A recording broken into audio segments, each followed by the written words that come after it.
کہنے کا مقصد یہ کہ یہ صلاحیت اللہ جل شانہ نے ہم میں سے ہر فرد کے دل کے اندر رکھی ہے. اس کے دل کے اندر یہ قوت رکھی ہے کہ اگر وہ اپنے اندر یہ جو کرنٹ ہے اور یہ جو جذبہ ہے، اگر یہ کسی طرح اس قوت کو حرکت دینے کے اندر کامیاب ہو جائے، یہ نہیں سمجھیں کہ ایک پوٹینشل ہے جو انسان کے اندر رکھا ہوا ہے، لیکن جب تک کہ اس کو دیا سلائی نہ دکھائی جائے، جب تک اس کے اندر کوئی تحرک یا حرکت نہ پیدا کی جائے تو وہ فنکشنل نہیں ہوتا. بعض لوگ اس کو اسی طرح اپنے دل کے اندر گویا وہ بند کا بند غیر استعمال شدہ لے کر قبر کے اندر چلے جاتے ہیں. ایک بڑی تعداد انسانوں کی، ان کو وہ موقع ہی نہیں ملتا کہ وہ اس کو حرکت دیں، اور وہ ایک روٹین کی زندگی گزارتے ہیں. اور یہ بڑی حقیقت میں آپ کو بتاؤں کہ لفظ ذرا سخت ہے، لیکن روٹین کی زندگی بڑی منحوس زندگی ہوتی ہے کہ بس آپ صبح کرتے ہیں اور شام کرتے ہیں اور صبح کرتے ہیں اور شام کرتے ہیں. رات کو کبھی انسان سوچے کہ آج کے دن میں کیا کیا میں نے،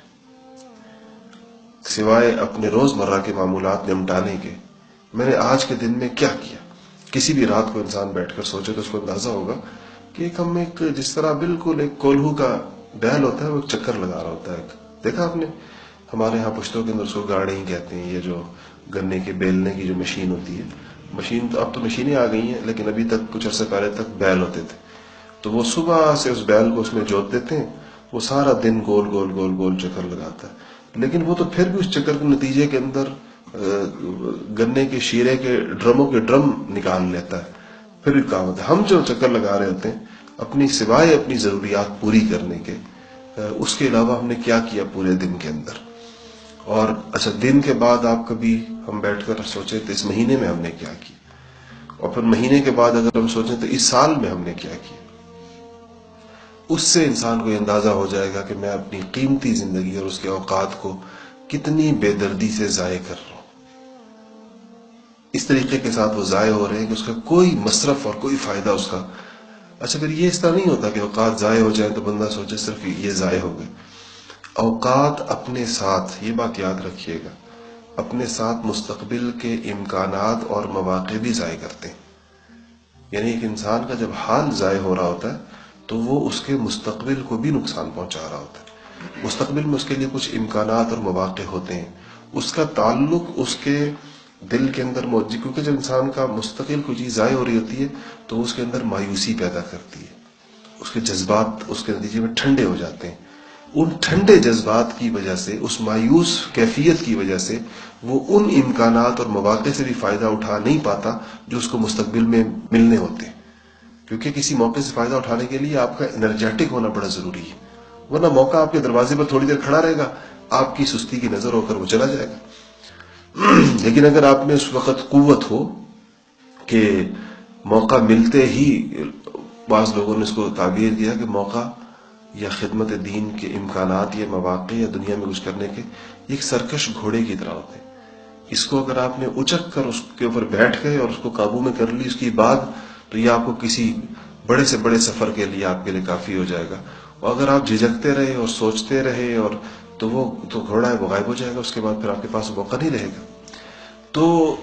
ہمیں اپنی ان مجالس کے اندر جو آتے ہیں اس میں ہمیں سے ہر ایک کو اپنے دل کے اندر جھانک کر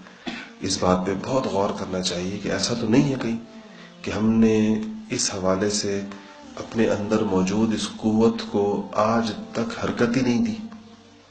اور اس کے نتیجے کے اندر ہم ایک بڑی مردہ سی اور ایک بے فیض سی زندگی گزار رہے ہیں، جس میں نہ ہماری اپنے کرنے کا کوئی ہم کچھ کر رہے ہیں اس سے نہ کسی کو فائدہ ہو رہا، اور نہ ہمیں خود کوئی بہت بڑا فائدہ ہو رہا ہر گزرتے دن کے ساتھ ساتھ. اگر ایسا ہے تو اس زندگی کو انسان سب سے پہلا مرحلہ یہ ہے کہ اس زندگی میں 4 حرف بھیجے کہ یہ کیسی میری زندگی ہے اور یہ کس طرح گزر رہی ہے، اور کیا میں صرف اسی مقصد کے لیے پیدا ہوا تھا کہ میں کچھ کھاؤں گا، کچھ تھوڑا سا کماؤں گا، اور جو لوگ 2-4 لوگ میرے ذمے ہوں گے کچھ ان کے کھلانے پلانے کی فکر کروں گا،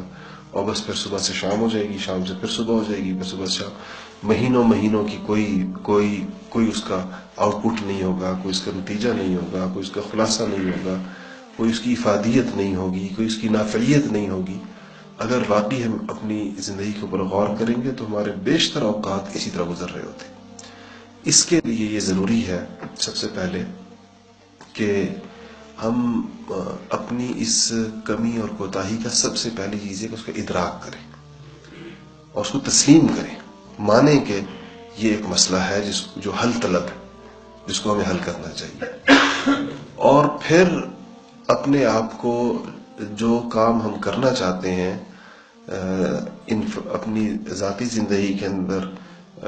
جن صفات کو پیدا کرنا چاہتے ہیں اور اجتماعی اور دینی سطح کے اوپر جو خدمت دین کرنا چاہتے ہیں، اس کا ایک خاکہ اپنے ذہن کے اندر بنائیں جو قابل عمل ہو، جو مطلوب ہو، جو بہت اچھا ہو.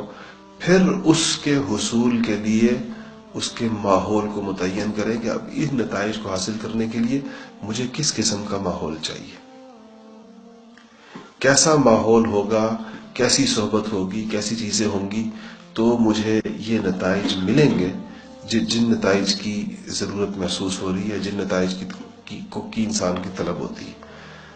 اس پر پھر جب وہ لگتا ہے اور اس کے لیے وہ کوشش کرتا ہے تو آہستہ آہستہ آہستہ آہستہ آہستہ اللہ جل شانہ اس کو ترقی نصیب فرماتے ہیں، اور وہ بہت ایک لمبا سفر کم وقت کے اندر انسان کا ہو جاتا ہے. دنیا کے اندر بھی اس کے اثرات اور نتائج اس کو ملتے ہیں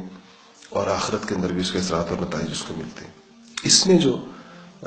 بڑی اہم اور اس کی بنیادی چیز ہے جس سے ہمیں کوشش کرنی چاہیے کہ اس سے ہماری لو لگے، وہ ہے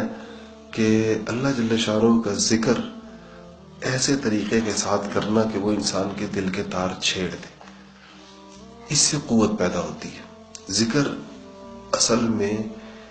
ذکر کے جو مقاصد ہیں ان میں سے ایک مقصد تو تزکیہ اور نفس کی اصلاح ہے، ایک مقصد اس کا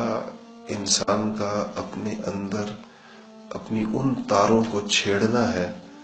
اور ان کو ہلانا ہے جس کے ذریعے سے اس کے اندر ایک خاص قسم کا اضطراب اور بے چینی پیدا ہوتی ہے.